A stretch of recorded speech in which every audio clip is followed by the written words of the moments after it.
Hello नमस्कार good morning दोस्तों, स्वागत है आपका आईएफसी नॉलेज यूट्यूब चैनल के मुख्य समाचार के इस वीडियो में। जी हां दोस्तों, यहां पर आपको देखने को मिलेगी सुबह से लेकर शाम तक की तमाम बड़ी खबरें, मुख्य समाचार, ब्रेकिंग न्यूज अपडेट्स के रूप में। तो दोस्तों आप सभी लोगों से रिक्वेस्ट है इस वीडियो को ज्यादा से ज्यादा लाइक और शेयर करें। तो सीधे चलते हैं आज की पहली बड़ी खबर की ओर।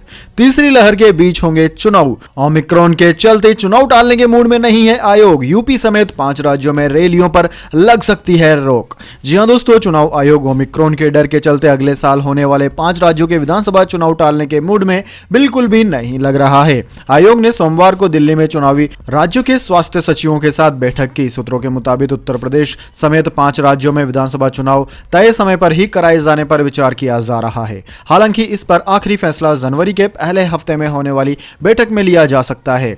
दोस्तों सूत्रों के मुताबिक चुनाव आयोग अपने शेड्यूल पर टिका रहना चाहता है। आयोग ने चुनावी राज्यों उत्तर प्रदेश, उत्तराखंड, गोवा, पंजाब और मणिपुर के स्वास्थ्य सचिवों के साथ ओमिक्रॉन के बढ़ते मामलों पर चर्चा की। इन राज्यों में वैक्सीन कवरेज और ओमिक्रॉन केसेस का आंकड़ा भी मांगा है। केंद्रीय स्वास्थ्य सचिव राजेश भूषण, स्वास्थ्य एवं परिवार कल्याण मंत्रालय के वरिष्ठ अधिकारी ने चुनाव आयोग को कोरोना के हालातों के बारे में बताया। अब राज्यों को यह भी बताना है कि वे केंद्र के साथ मिलकर क्या काम कर रहे हैं। इसी रिपोर्ट के आधार पर जनवरी के पहले हफ्ते में बैठक भी होगी। इसके बाद दोस्तों अगली बड़ी खबर, दिल्ली में लागू होगा येलो अलर्ट। जानिए क्या है इसके अंतर्गत नियम और क्या रहेगा खुला और क्या क्या रहेगा बंद। जी हां दोस्तों, राजधानी दिल्ली में कोरोना वायरस संक्रमण और कोरोना के ओमिक्रॉन वेरिएंट के बढ़ते मामलों के बाद अलर्ट जारी कर दिया गया है। जिस तरह से दिल्ली में कोरोना संक्रमण का ग्राफ लगातार ऊपर उठ रहा है, उसे देखते हुए ऐसा माना जा रहा है कि जल्द ही यहां येलो अलर्ट जारी किया जा सकता है। दरअसल दोस्तों, दिल्ली आपदा प्रबंधन प्राधिकरण DDMA ने इस साल अगस्त में कहा था कि कोविड-19 महामारी की वजह से किसी भी गतिविधि पर पाबंदी या छूट अब GRAP के मापदंडों के आधार पर लागू होगी। GRAP 3 मापदंडों पर आधारित है: पॉजिटिविटी रेट, कोविड-19 के नए पॉजिटिव केस और दिल्ली में उपलब्ध ऑक्सीजन बेडों में कितने भरे हुए हैं। इनका विश्लेषण करने के बाद 4 रंगों के अलर्ट जारी किए जाएंगे: येलो, अंबर, ऑरेंज और रेड। दिल्ली में येलो अलर्ट तब जारी किया जाएगा जब लगातार 2 दिनों तक संक्रमण दर 0.5% तक रहेगी, या हफ्ते में 1500 मामले आएंगे या 500 ऑक्सीजन बेड भरे रहेंगे। येलो अलर्ट जारी होने के बाद संबंधित इलाके में दुकानें खोलने में ऑड इवन फार्मूला लागू किया जाएगा। खरीदारी का समय सुबह 10 से रात 8 बजे तक होगा। एक नगर निगम के इलाके में केवल एक वीकली मार्केट लगाने की इजाजत होगी। इसके बाद दोस्तों अगली बड़ी खबर, 1 जनवरी से शुरू होगा वैक्सीन के लिए बच्चों का रजिस्ट्रेशन। जी हां दोस्तों, देश में 15 से लेकर 18 साल की उम्र तक के बच्चों को वैक्सीन लगाने का अभियान 3 जनवरी से शुरू होने जा रहा है। इसके लिए 1 जनवरी से बच्चों की रजिस्ट्रेशन प्रक्रिया शुरू हो जाएगी। यह रजिस्ट्रेशन वयस्कों और बुजुर्गों की तरह कोविन ऐप पर किया जा सकेगा। इसके लिए बच्चों का स्कूल ID कार्ड उनके आयु प्रमाण पत्र के तौर पर कोविन ऐप पर अपलोड करना होगा। इसमें आधार भी इस्तेमाल किया जा सकेगा। 15 से 18 साल के बच्चों को कोवैक्सीन और जायडस कैडिला की वैक्सीन के बीच कोई एक वैक्सीन चुनने को मिलेगी। यह जानकारी कोविन की एम्पावर्ड कमेटी के चेयरमैन RS शर्मा ने CNN न्यूज 18 से बातचीत में दी है। बातचीत में उन्होंने कहा कि कुछ किशोरों या बच्चों का आधार कार्ड संभवतः नहीं बना होगा, इसलिए वे स्कूल ID कार्ड के जरिए भी वैक्सीन लगवा सकेंगे। इसके बाद दोस्तों अगली बड़ी खबर, कारोबारी पीयूष जैन के घर से मिले 194.45 करोड़ रुपए कैश, 23 किलो सोना और 600 किलो चंदन का तेल। जी हां दोस्तों, कानपुर में कारोबारी पीयूष जैन के घर से 194.45 करोड़ रुपए की कुल नकदी बरामद की गई है। इसके अलावा 23 किलो गोल्ड और 6 करोड़ रुपए का चंदन का तेल भी बरामद किया गया है। पीयूष जैन को 14 दिन के लिए जेल भेज दिया गया। Directorate general of GST intelligence DGGI ने विस्तार से इस छापेमारी की जानकारी दी है। DGGI ने बताया कि 22 दिसंबर को कानपुर कन्नौज में सिक्कर पान मसाला बनाने वाली फैक्ट्री परिसर समेत अन्य जगहों पर छापेमारी की गई थी। गणपति रोड कैरियर्स की ओर से संचालित 4 ट्रकों को इंटरसेप्ट करने के बाद मालूम चला कि GST की चोरी की गई। अधिकारियों ने कारखाने में उपलब्ध वास्तविक स्टॉक को किताबों में दर्ज स्टॉक के साथ मिलान किया गया तो कच्चे माल और तैयार उत्पादों की कमी पाई गई। इससे पता चला कि मैन्युफैक्चरिंग ट्रांसपोर्टर की मदद से माल को गुप्त रूप से छिपाने में शामिल था, जो उस माल के ट्रांसपोर्टेशन के प्रबंधन के लिए नकली इनवॉइस जारी करता था। अधिकारियों को ऐसे 200 नकली इनवॉइस मिले हैं। इसके बाद दोस्तों अगली बड़ी खबर, अमेरिका में बच्चों को शिकार बना रहा है ओमिक्रॉन, अस्पताल में भर्ती होने की दर 4 गुना बढ़ी।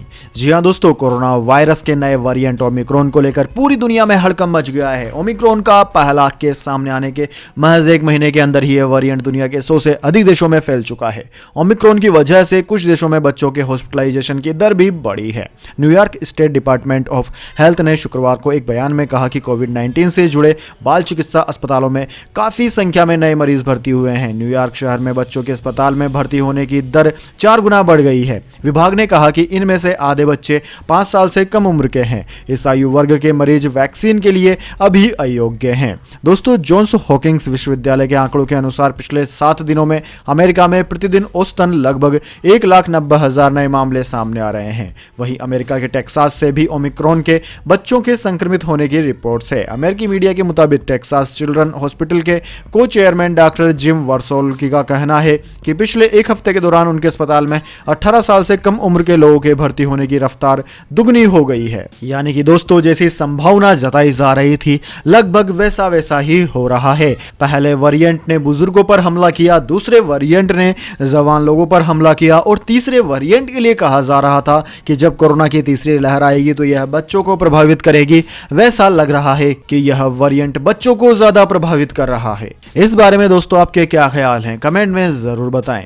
इसके बाद दोस्तों अगली बड़ी खबर, ब्रिटिश क्वीन की हत्या करने पहुंचा सिख गिरफ्तार। आरोपी ने कहा, महारानी को मार डालना चाहता हूं, यह 1919 के जलियांवाला बाग का इंतकाम होगा। जी हां दोस्तों, क्रिसमस पर ब्रिटेन की महारानी एलिजाबेथ द्वितीय की हत्या करने के लिए एक सिख महारानी के महल में घुस गया। युवक महारानी की हत्या 1919 के जलियांवाला बाग हत्याकांड का बदला लेने के लिए करना चाहता था। पुलिस ने आरोपी को हथियार के साथ गिरफ्तार कर लिया। ब्रिटिश मीडिया के मुताबिक 19 साल के इस युवक का नाम जसवंत सिंह छिल्ले है। क्रिसमस के दिन घटी इस घटना की जानकारी अब सामने आई है। दोस्तों, क्रिसमस के दिन सोशल मीडिया पर अपलोड वीडियो में आरोपी ने कहा, मैंने जो किया है और जो करूंगा उसके लिए मुझे अफसोस है। मैं रॉयल फैमिली की महारानी एलिजाबेथ को मारने की कोशिश करूंगा। यह उन लोगों का बदला है जो 1919 के जलियांवाला बाग हत्याकांड में मारे गए थे। यह उन लोगों का भी बदला है जिन्हें उनकी इस जाति की वजह से मारा गया या अपमानित किया गया। मैं एक भारतीय सिख हूं, एक सिंध। मेरा नाम जसवंत सिंह छेल था। मेरा नाम डार्क जोन्स है। दोस्तों, स्कॉटलैंड यार्ड ने बताया कि वीडियो की जांच की जा रही है। महारानी को मारने के लिए आरोपी अजीब सी हुडी और मास्क लगाकर महल में घुसा था। सीसीटीवी फुटेज में दीवार पर चढ़ता दिखाई दिया। उसके हाथ में धनुष भी था। पुलिस ने आरोपी को मेंटल हेल्थ एक्ट के तहत गिरफ्तार किया है। इसके बाद दोस्तों अगली बड़ी खबर, केंद्र ने फ्रीज किए मिशनरीज ऑफ चैरिटी के बैंक अकाउंट, ममता बनर्जी का दावा। जी हां दोस्तों, बंगाल की मुख्यमंत्री ममता बनर्जी ने नोबेल पुरस्कार प्राप्त भारत रत्न मदर टेरेसा के संगठन मिशनरीज ऑफ चैरिटी द्वारा संचालित बैंक खातों को शनिवार क्रिसमस के दिन बंद किए जाने की खबरों पर हैरानी जताई है। हालांकि उन्होंने यह स्वीकार किया कि कानून को लागू करना महत्वपूर्ण था और मानवीय प्रयासों से समझौता नहीं किया जाना चाहिए। लेकिन इसके साथ ही ममता बनर्जी ने केंद्र को फटकार लगाते हुए कहा कि 22,000 रोगियों और कर्मचारियों को बिना भोजन और दवाओं के छोड़ दिया। ममता बनर्जी ने ट्वीट कर कहा कि यह सुनकर स्तब्ध हूं कि क्रिसमस पर केंद्रीय मंत्रालय ने मदर टेरेसा के मिशनरीज ऑफ चैरिटी के भारत में सभी बैंक खातों को फ्रीज कर दिया है। उनके 22,000 रोगियों और कर्मचारियों को भोजन और दवाओं के बिना छोड़ दिया गया, जबकि कानून सर्वोपरि है। मानवीय प्रयासों से समझौता नहीं किया जाना चाहिए। इसके बाद दोस्तों अगली बड़ी खबर, वेदर अपडेट। उत्तर पश्चिम भारत में आज बारिश की है संभावना, महाराष्ट्र में येलो अलर्ट। जानिए क्या है मौसम के ताजा अपडेट्स। दोस्तों जाने मौसम समाचार, लेकिन उससे पहले मेरी आपसे एक छोटी सी रिक्वेस्ट है। अगर दोस्तों आपको अभी तक हमारी न्यूज पसंद आई है तो इसे छोटा सा एक लाइक जरूर दे दीजिए, और अगर आपको पसंद नहीं आई है तो बेशक आप डिसलाइक भी कर सकते हैं, लेकिन दोस्तों लाइक और डिसलाइक जरूर कीजिए, क्योंकि दोस्तों यही हमारी मेहनत का फल होता है और इसी से हमें पता चलता है कि आपको हमारी वीडियोस पसंद आ रही है या नहीं। तो दोस्तों जान लेते हैं मौसम समाचार। पश्चिमी विक्षोभ यानी कि वेस्टर्न डिस्टर्बेंस के चलते आने वाले कुछ दिनों में उत्तर भारत के कई हिस्सों में हल्की बारिश की संभावना है। मौसम पूर्वानुमान एजेंसी स्काईमेट के मुताबिक अगले 24 घंटों के दौरान पश्चिमी विक्षोभ सक्रिय रहेगा, जिसके चलते मौसम में बदलाव होने की संभावना है। इंडियन मेट्रोलॉजी डिपार्टमेंट के मुताबिक आज पंजाब, हरियाणा, दिल्ली, राजस्थान, उत्तरी मध्य प्रदेश, उत्तर प्रदेश के कुछ हिस्सों में छिटपुट बारिश संभव है। इसके अलावा हिमाचल प्रदेश, उत्तराखंड और उत्तर पश्चिम भारत के मैदानी इलाकों में ओले भी पड़ सकते हैं। दोस्तों दोस्तों उत्तराखंड में अगले 4 दिनों तक बारिश और बर्फबारी का अनुमान है। इसके अलावा दोस्तों छत्तीसगढ़ में अगले 24 घंटों के दौरान मौसम शुष्क रहने की संभावना है। मौसम विभाग ने 27 से लेकर 30 दिसंबर तक प्रदेश के विभिन्न हिस्सों में बरसात की भी संभावनाएं जताई है। इसके अलावा दोस्तों महाराष्ट्र में अगले 24 घंटे से लेकर 48 घंटे तक बरसात होने की आशंका है, जिसके चलते येलो अलर्ट जारी कर दिया गया है। राजस्थान में भी अगले 24 घंटे और यूपी के कुछ हिस्सों में अगले 48 घंटे हल्की बारिश होने का अनुमान है। इसके बाद दोस्तों अगली बड़ी खबर, भारी बर्फबारी के बीच फंसी मंत्री किरेन रिजिजू की कार, खुद को देना पड़ा धक्का, पर्यटकों को दी यह सलाह। जी हां दोस्तों, अरुणाचल प्रदेश के तवांग के कई इलाकों में भारी बर्फबारी हो रही है। इसे लेकर केंद्रीय कानून और न्याय मंत्री किरेन रिजिजू ने पर्यटकों को सलाह दी है कि वो यहां की यात्रा की योजना बनाने से पहले बर्फबारी की स्थिति के बारे में जानकारी हासिल कर ले। तवांग में हो रही भारी बर्फबारी के चलते कानून मंत्री किरेन रिजिजू का काफिला कुछ देर के लिए वहां फंस गया था। इस दौरान किरेन रिजिजू अपनी गाड़ी को धक्का दे रहे थे। कानून मंत्री ने बर्फबारी में फंसी गाड़ी को धक्का देने के दौरान का एक वीडियो अपने क्रू हैंडल पर शेयर किया। साथ ही उन्होंने लिखा कि बैसाखी, सेला पास और नुरांग में भारी बर्फबारी हो रही है। इस वजह से यहां पर जो भी लोग आना चाहते हैं पहले मौसम की स्थितियां जरूर जान लें। इसके बाद दोस्तों अगली बड़ी खबर, आईटी रेड, पीयूष जैन को 14 दिन की न्यायिक हिरासत में भेजा, बताया काली कमाई का पूरा सच। जी हां दोस्तों, इनकम टैक्स रेड के बाद चर्चाओं में आए कथित इत्र कारोबारी पीयूष जैन को कोर्ट में पेश किया गया। पीयूष जैन को 14 दिन की न्यायिक हिरासत में भेजा गया है। पीयूष जैन की गिरफ्तारी पर डीजीजीआई ने कहा कि पीयूष जैन ने यह स्वीकार किया है कि आवासीय परिसर से जो नकदी बरामद हुई है वह जीएसटी के भुगतान के बिना माल की बिक्री से संबंधित है। ओडोकेम इंडस्ट्रीज कन्नौज द्वारा बड़े पैमाने पर जीएसटी की चोरी का संकेत मिला है। रिकॉर्ड में उपलब्ध सबूतों को जुटाया गया है। दोस्तों आपकी जानकारी के लिए बता दें, हजारों करोड़ के मालिक पीयूष जैन के ठिकानों पर छापेमारी के बाद भारी संख्या में कैश और सोना मिला। इसके बाद उसे गिरफ्तार कर लिया गया। इसके बाद दोस्तों अगली बड़ी खबर, इंडिया वर्सेस साउथ अफ्रीका, दूसरे दिन बारिश के कारण नहीं हो सका खेल, अच्छी शुरुआत के बाद भी टीम इंडिया मुश्किल में। जी हां दोस्तों, टीम इंडिया ने टेस्ट सीरीज में अच्छी शुरुआत की। पहले टेस्ट के पहले दिन टीम ने 3 विकेट पर 272 रन का अच्छा स्कोर बना लिया था। ओपनर बल्लेबाज केएल राहुल ने शानदार 122 रन बनाए और वे क्रीज पर डटे हुए हैं। लेकिन इस बीच बारिश ने टीम का खेल बिगाड़ दिया। सोमवार को बारिश के कारण एक भी गेंद का खेल नहीं हो सका। सुबह से ही बारिश हो रही थी। अब मैच में सिर्फ 3 दिन का खेल बचा है। ऐसे में टीम इंडिया की जीत की संभावनाओं को झटका लगा है। टीम कभी भी साउथ अफ्रीका में टेस्ट सीरीज नहीं जीत सकी। जानकारी के अनुसार मैच के तीसरे दिन यानी कि मंगलवार को मौसम साफ रहेगा। बारिश की कोई संभावना नहीं है, लेकिन चौथे और पांचवें दोनों दिन बारिश की आशंका है। ऐसे में टीम ने अच्छी शुरुआत के बाद जो जीत की उम्मीद देखी थी उस पर मौसम पानी फेरता दिख रहा है। इसके बाद दोस्तों अगली बड़ी खबर, नेशनल हेल्थ इंडेक्स, केरल ने स्वास्थ्य क्षेत्र में हासिल किया सर्वोच्च स्थान, उत्तर प्रदेश सबसे निचले पायदान पर। जी हां दोस्तों, नीति आयोग के चौथे स्वास्थ्य सूचकांक के अनुसार बड़े राज्यों में सभी मानकों पर स्वास्थ्य के क्षेत्र में केरल को सर्वोपरि स्थान प्राप्त हुआ है, जबकि उत्तर प्रदेश सबसे निचले पायदान पर है। चौथे स्वास्थ्य सूचकांक में 2019-20 संदर्भ वर्ष की अवधि को ध्यान में रखा गया है। दोस्तों सरकारी थिंक टैंक द्वारा बनाई गई इस रिपोर्ट में कहा गया है कि स्वास्थ्य के मानकों पर तमिलनाडु और तेलंगाना क्रमशः दूसरे और तीसरे स्थान पर हैं। रिपोर्ट में कहा गया है कि वर्धित प्रदर्शन में उत्तर प्रदेश ने सबसे ऊंचा स्थान हासिल किया। इसके बाद दोस्तों अगली बड़ी खबर, अब श्रीलंकाई नागरिक से बिना एनओसी शादी नहीं कर सकेंगे विदेशी, बन गया नया कानून। जी हां दोस्तों, अगर किसी को श्रीलंका के नागरिक से शादी करनी है तो उसे पहले यहां के रक्षा मंत्रालय से एनओसी यानी कि नो ऑब्जेक्शन सर्टिफिकेट यानी कि एनओसी लेनी होगी। सुरक्षा कारणों से श्रीलंका ने यह अनिवार्य किया है। श्रीलंकाई सरकार के इस फैसले की विपक्ष और कई सिविल ग्रुप्स आलोचना कर रहे हैं। नया कानून 1 जनवरी 2022 से प्रभावी हो जाएगा। दोस्तों रजिस्ट्रार जनरल वीरासेकरा ने 18 अक्टूबर को जारी किए एक सर्कुलर में कहा था कि यह फैसला सुरक्षा कारणों से लिया गया है। सर्कुलर के मुताबिक संबंधित अधिकारियों ने विदेशियों संग श्रीलंकाई नागरिकों की शादी के कारण उपजने वाले सुरक्षा खतरों को लेकर चर्चा की। इसके बाद यह फैसला लिया गया कि इस तरह की शादी का रजिस्ट्रेशन विदेशी नागरिक के सिक्योरिटी क्लियरेंस लेने के बाद एडिशनल डिस्ट्रिक्ट रजिस्ट्रार के जरिए किया जा सकेगा। वहीं विपक्षी नेता इस कदम की आलोचना कर रहे हैं। श्रीलंका के सांसद हर्षा डी सिल्वा ने अपने फैसले पर सवाल खड़े करते हुए कहा कि यह किस तरह का भेदभाव है। सर्कुलर के मुताबिक सिक्योरिटी क्लियरेंस यह प्रमाणित करेगा कि विदेशी पक्ष पिछले 6 महीनों के दौरान किसी भी अपराध के लिए दोषी नहीं ठहराया गया था। इसके बाद दोस्तों अगली बड़ी खबर, gold silver price today. Gold के दाम में आज आई मामूली तेजी, चांदी हुई सस्ती। जानिए क्या है ताजा सराफा भाव। जी हां दोस्तों, भारतीय सराफा बाजार में आज सोने के भाव में मामूली बढ़त दर्ज की गई, वहीं चांदी की कीमतों में हल्की सी कमी आई है। दिल्ली सराफा बाजार में आज सोने में महज 18 रुपए प्रति 10 ग्राम की तेजी, जबकि चांदी में 342 रुपए प्रति किलोग्राम की कमी दर्ज की गई है। सोने की बात की जाए तो सोने की कीमत इस कमी के बाद 47,157 रुपए प्रति 10 ग्राम रही, वहीं चांदी 61,052 रुपए प्रति किलोग्राम पर बंद हुई।